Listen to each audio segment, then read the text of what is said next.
Vote প্রচারে ফের রাজ্যে প্রধানমন্ত্রী নরেন্দ্র মোদী। রবিবার নির্বাচনী জনসভা থেকে দুর্নীতি ইস্যুতে ফের সরব হন প্রধানমন্ত্রী। তার দাবি, দুর্নীতিগ্রস্তদের আমি জেলের বাইরে থাকতে দেব না।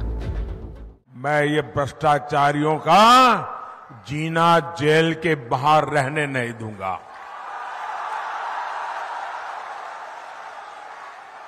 आप बताइए साथियों, आपको लूटने वालों के साथ मोदी ठीक कर रहा है कि नहीं कर रहा है?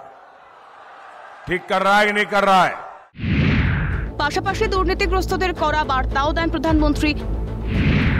বাংলা ভাষায় তিনি বলেন, ৪ জুনের পর দুর্নীতিগ্রস্তদের বিরুদ্ধে অভিযান আরো তীব্র হবে। 4 জুন পরে ভ্রষ্টাচারীদের ওপরে অ্যাকশন আরো তীব্র হবে।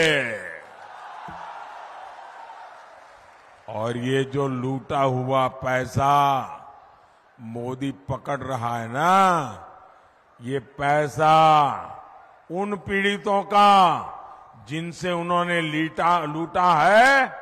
मेरी कोशिश है कि वो पैसे उनको वापस मिले।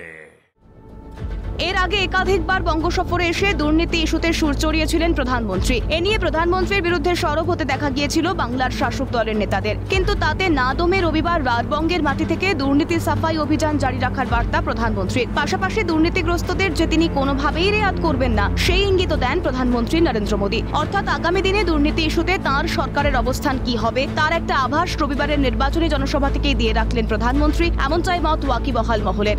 ক্যালকাটা নিউজ।